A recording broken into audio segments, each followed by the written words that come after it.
ആ രണ്ടുപേരും വാ, അകത്തേക്ക് ഇരിക്ക്. വാ വാ. അല്ല അച്ഛാ, ഞാൻ പോയിട്ട് വൈകിട്ട് വന്നാൽ മതിയോ? ഷോപ്പിൽ അത്യാവശ്യ കാര്യങ്ങളുണ്ട്. ഞാൻ എന്തായാലും ഷോപ്പ് അടച്ച ശേഷം ഇവിടെ വന്ന് അനുവിനെ മോനെയും കണ്ടിട്ട് പോവും. എന്നാ അങ്ങനെ ആവട്ടെ ഇന്ദ്ര. ബാക്കിയുള്ള നമുക്ക് അപ്പം സംസാരിക്കാം. നീ പോട്ടോ.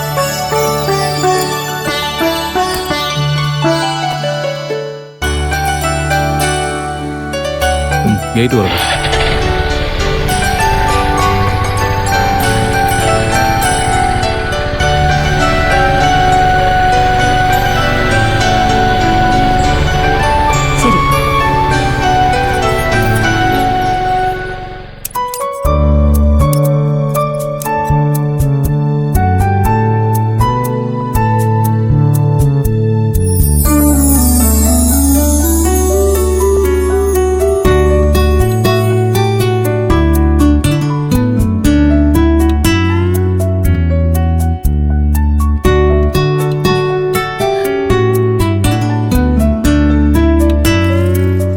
മോളെ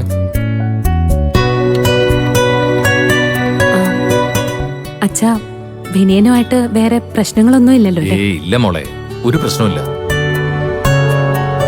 അല്ല, അമ്പിളി ചേച്ചിയുടെ അടുത്തുനിന്ന് മക്കളെ ഇങ്ങോട്ട് കൊണ്ടുവന്നത് എവിടെയും പ്രശ്നങ്ങളൊന്നും ഉണ്ടാവരുതേന്നാ അച്ഛൻ ആഗ്രഹിക്കുന്നതെന്ന് മോക്കറിയാലോ. ചീരുവിന്റെ മക്കളുടെ കാര്യത്തിൽ പ്രത്യേകിച്ച് ഒരു പ്രശ്നം ഉണ്ടാവരുതെന്ന് അച്ഛന് നിർബന്ധമുണ്ട്. കാരണം അവര് ജനിച്ചത് മുതൽ അച്ഛന്റെ സ്നേഹം എന്തെന്നറിയാൻ ഭാഗ്യമില്ലാതിരുന്ന കുട്ടികളാ. ഇപ്പോ അവരുടെ അമ്മയും അടുത്തില്ല. ആ രണ്ട് വലിയ കുറവുകൾ അവർക്കുള്ളത്. അതറിയിക്കാതെ ഇനി അവരെ വളർത്താൻ അവരുടെ മുത്തച്ഛനായ എനിക്ക് മാത്രമേ പറ്റൂ. അതുകൊണ്ടാ അവരെ ആർക്കും വിട്ടുകൊടുക്കാതെ ഞാൻ തന്നെ ഏറ്റെടുത്തിരിക്കുന്നത്.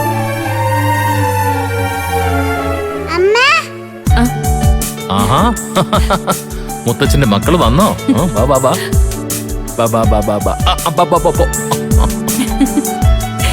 ദേ മക്കളുടെ വല്യമ്മേ ഇരിക്കുന്നത്. മോളെ, ഇനി നിങ്ങളുടെ അമ്മയുടെ സ്ഥാനത്ത് മക്കൾക്ക് വല്യമ്മ ഉണ്ടാവും. ഒന്നുകൊണ്ടും വിഷമിക്കണ്ട കേട്ടോ. മോളിങ്ങോട്ട് വാ.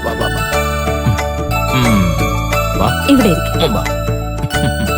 വല്യച്ഛൻ വൈകുന്നേരം ചോക്ലേറ്റ് കൊണ്ടുവരും കേട്ടോ. വിച്ചുമോന്റെ കൂടെ കളിക്കണേ. ഭദ്രമോൾക്ക് മനസ്സിലായതാരാന്ന്? ഇത് ബിച്ചുചേട്ടൻ. കമ്പനി ആയോ? ഇനി അവിടെ പോയി കളിക്കേ. ഇനി അങ്ങോട്ട് പോയി കളിക്കോ.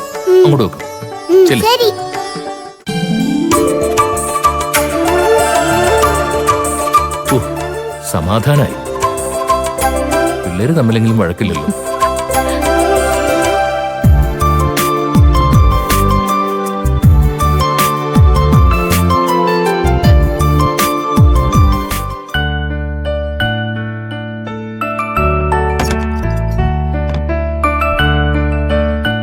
സോനെ, സോനെ, ഓ ഇതുവരെ റെഡിയായില്ലേ നീ? വാ. വരുന്നമ്മേ. എന്തോ ഇത്ര താമസം? അമ്മ ഞാൻ മാത്രം റെഡിയായ മതിയോ? മോളെയും കൂടി ഒരുക്കണ്ടേ? ഓ, അമ്മമ്മയുടെ മോള് സുന്ദരിക്കുട്ടിയായല്ലോ. പോകാം. അല്ലമ്മേ, ഇത് പണിയാവോ? എന്തു പണി? എനിക്ക് 2 ദിവസം ക്ലാസ് ഇല്ലാത്തതുകൊണ്ട് ഞാൻ ഇവിടെ കാണുന്നായിരിക്കും എല്ലാരും കരുതുന്നേ. കരുതുന്നവര് കരുതട്ടെ. എന്ന് വെച്ച് നിന്റെ കുഞ്ഞിന്റെ കാര്യത്തിന് നിനക്ക് പോണ്ടേ? എടി, ശ്യാമമോൾക്ക് പോളിയോ കൊടുക്കാൻ പോവാണെന്ന് ഇന്ദ്രനോട് സത്യനോട് ഞാൻ വിളിച്ചു പറഞ്ഞിട്ടുണ്ട്. സത്യനത് ശ്യാമനോട് പറയാതിരിക്കില്ലല്ലോ. അതുകൊണ്ട് അവരാരും ഉച്ചയ്ക്ക് ഇവിടെ ഉണ്ണാൻ വരില്ല. അതുപോലെ ഇന്ദ്രേട്ടൻ ഏട്ടത്തിയുടെ വീട്ടിൽ പോയി കഴിക്കായിരുന്നു. സത്യേട്ടനും ശ്യാമേട്ടനും അതെ കഴിക്കട്ടെ. പിന്നെ പുറത്ത് കാവലിരിക്കുന്നവനെ ഒരു ദിവസം പട്ടിണി കിട്ടും നോക്കാം. എന്താ സംഭവിക്കുന്നതെന്ന് അറിയാലോ. അയാൾക്കൊന്നും സംഭവിക്കാൻ പോകുന്നില്ല. ഗേറ്റ് പുറത്തൊന്നും പൂട്ടിയിട്ടൊന്നും അല്ലല്ലോ നമ്മൾ പോകുന്നത്. നമ്മളില്ലാത്തപ്പോ പുറത്ത് ഏതെങ്കിലും ഹോട്ടലിൽ പോയി കഴിക്കാനുള്ള കാശൊക്കെ അയാളുടെ കാണും. മതി. എന്നിട്ട് അയാള് അങ്ങനെയെങ്കിലും പുറത്തു പോകുമെന്ന് എനിക്ക് അറിഞ്ഞു കിട്ടിയാ മതി. അടുത്ത ഒരു പോക്കോടെ അയാളെ എന്നേക്കുമായിട്ട് ഞാൻ പുറത്താക്കിയിരിക്കും. അമ്മയുടെ ഓരോ കണക്ക് കൂട്ടല്. ഇതിന് ഞാൻ അമ്മയ്ക്ക് കൂട്ടുനിന്നൊന്ന് ബാക്കിയുള്ളവർ അറിയാതിരുന്ന അത് കൊള്ളാം. സത്യത്തിൽ മോൾക്ക് പോളിയോ കൊടുക്കാനുള്ള ഡേറ്റ് നാളെ. അത് നമ്മൾ ഓർത്തില്ലെന്നങ്ങ് പറഞ്ഞാ പോരെ.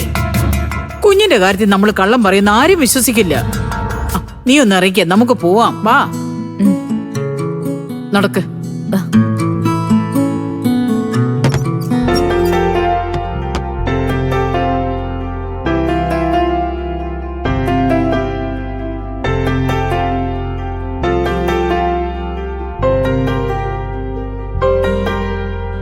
വാ പോവാം. ഉം.